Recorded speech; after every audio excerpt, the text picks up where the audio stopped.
پیشاب کا قطرہ نکل رہا ہے، یہ اطمینان نہیں ہوتا کچھ لوگوں کو۔ پینٹ ادھر سے پھاڑنا ہے، ادھر سے پھاڑنا ہے، پہننا ہے، تو تم کو اللہ رب العزت کو راضی کرنا چاہیے تھا۔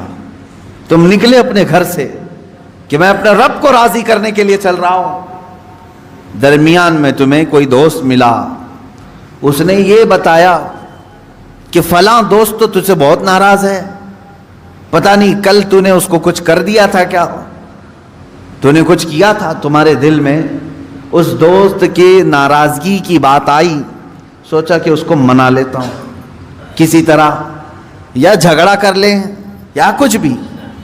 بیچ میں جو دوست تمہیں بتانے کے لیے آیا تھا وہ شیطان تھا، جو تمہیں اللہ کو تم راضی کرنے نکلے تھے، اس نے تمہارا دماغ ڈائیورٹ کر دیا ایک انسان کی طرف۔ تم جا رہے تھے رب ذوالجلال کی عبادت کے لیے، اسے منانے کے لیے، شیطان نے تمہارے دل میں یہ بات ڈال دی کہ پہلے اس کا کام کر دو، اور ادھر چلے گئے، اس کو مناتے رہے، وہ نہیں مانا۔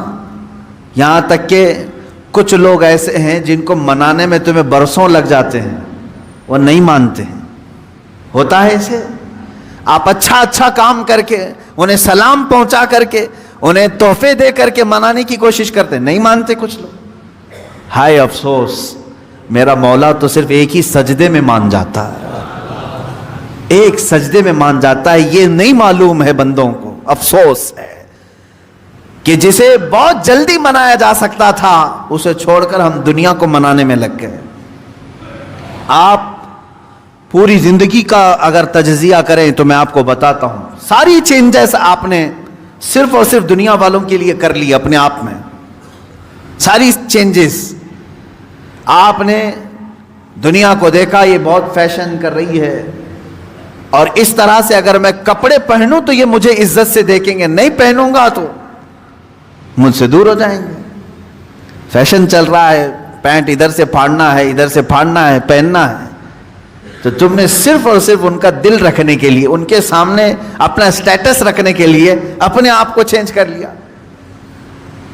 شیطان ہے وہ جو تمہیں عیاشی کی طرف لے جاتے ہیں انسانوں کی شکل میں۔ قرآن پاک میں آپ نے نہیں سنا، اللہ رب العزت نے فرمایا من الجنتی والناس، یعنی وسوسے ڈالنے والے جو شیاطین ہوتے ہیں وہ جنات میں سے بھی ہوتے ہیں، انسانوں میں سے بھی ہوتے ہیں۔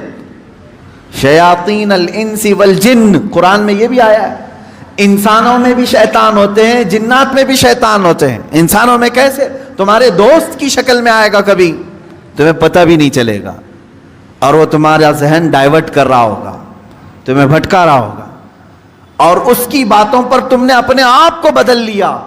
ایک مسئلہ میں آپ کو بتا دوں، شریعت کا مسئلہ، اس سے آپ اندازہ کریں کہ ہم کس قدر شیطان کی پیروی کرتے ہیں اور کتنی جلدی ڈائیورٹ ہو جاتے ہیں۔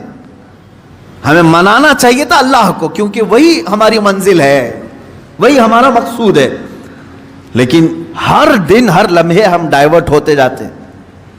اب مسئلہ جو میں بتا رہا تھا وہ یہ ہے، دو مسئلے میں بتاتا ہوں، ایک نماز کا ہے، ایک وضو کا ہے۔ اکثر لوگوں کی یہ شکایت بھی میرے پاس آتی ہے، استنجا کر کے آئے، پیشاب کر کے باہر آئے، وضو کرنے کے لیے بیٹھے تو ایسا لگ رہا ہے کہ قطرہ ٹپک رہا ہے، یا پیشاب کا قطرہ پھر سے نکل گیا۔ ایسے کئی لوگوں کو ہوتا ہے، پھر گئے وہ، پھر دھو کر کے آئے، پھر لگا کہ نہیں پیشاب کا قطرہ نکل رہا ہے، یہ اطمینان نہیں ہوتا کچھ لوگوں کو۔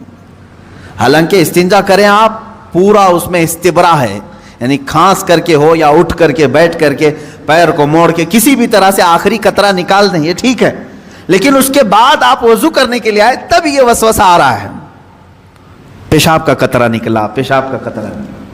اب کیا حکم کیا ہے آپ کے لیے؟ ایک نمبر 1 یہ وضو کا مسئلہ، اس کا بھی حکم میں بتاؤں۔ دوسرا مسئلہ سن لیں، نماز 4 رکعت ظہر کی پڑھنے کے لیے کھڑے تھے، یا 4 رکعت عصر یا عشاء کی، 2 رکعت پڑھے، تیسری رکعت میں کھڑے ہوئے تھے، اب شک ہونے لگا کہ دوسری ہے کہ تیسری ہے، تیسری میں کھڑے تھے، یہ شک ہونے لگا یہ چوتھی ہوگی کہ تیسری ہوگی۔ ایسا ہوتا ہے بہت سارے لوگ۔ نماز کا ایک مسئلہ یہ ہے، آپ وضو کا ہے، دونوں کا حکم کیا ہے اس سے میں آپ کو اپنی زندگی کے متعلق بتاؤں گا۔ پہلا والا جو مسئلہ ہے پیشاب کے قطرے کا، پہلی مرتبہ ایسا کبھی ہوا ہے تو جاؤ دھل لو. ایک بار ایسا ہوا کہ پیشاب کا قطرہ ٹپکا ہے یا لگ رہا ہے، جاؤ دھل کے آ جاؤ. پھر ایک مرتبہ ایسا ہوا ہے کہ وضو کرنے بیٹھا ہوں، ایسا لگا کہ پیشاب کا قطرہ ٹپک گیا، جاؤ دھل کے آؤ اور اتنا حصہ جہاں کپڑے میں لگا اس کو بھی دھل لو. تیسری مرتبہ بھی ایسا ہوا ہے، دھل لو. اب اس کے بعد شریعت کہتی ہے اب نہیں جانا. اس کے بعد اب وضو کے لیے اگر بیٹھو گے تمہیں لگ رہا ہے کہ پیشاب کے قطرے ٹپک رہے ہیں، ٹپکنے دو. تم پانی لے لو ایک چلو میں اور اس جگہ پر چھڑک دو پانی وہاں پر اس کپڑے کے اوپر چھڑک دو. کیوں؟ اس لیے کہ کہا گیا ہے کہ بعد میں اگر تمہیں وسوسہ بھی آنے لگے تو یوں سمجھ لو یہ پیشاب کا قطرہ نہیں بلکہ میرا چھڑکا ہوا پانی ہے، میرا چھڑکا ہوا پانی. اچھا ایسا کیوں کرایا گیا؟ شک تو ہو رہا ہے. سنیں فقہائے کرام نے فرمایا اے بندے تجھے عبادت اللہ کی کرنی ہے. کس کی کرنی ہے؟ اللہ کو راضی کرنا ہے. اور یہ جو وسوسے آ رہے ہیں تجھے یہ شیطان کے ہیں. اگر تو بار بار اٹھ کر کے دھونے کے لیے چلا جائے گا تو بات یہ ہوگی کہ تو شیطان کی پیروی کر رہا ہے اللہ کو چھوڑ کر کے. یہاں شریعت نے یہاں تک کہا کہ شیطان کی پیروی ہو جائے گی اگر کثرت سے تو کرنے لگ گیا. جب شیطان وسوسہ ڈالا اٹھ گئے، جب شیطان شک ڈالا پھر اٹھ گئے. بار بار اگر خیال آ رہا ہے تو اس پر عمل کرنا جائز نہیں. پانی چھڑک لو اور کہو میں شیطان کی پیروی نہیں کروں گا، میرے مولا کی عبادت کروں گا. دوسرا مسئلہ نماز کا کہ جس میں اگر 3 میں 4 میں شک ہو، ایک بار ہو گیا تو چلو دوہرا لو، 2 بار ہو گیا تو چلو ٹھیک ہے، جتنا یقین ہے اس کے آگے کی رکعتیں پڑھ لو.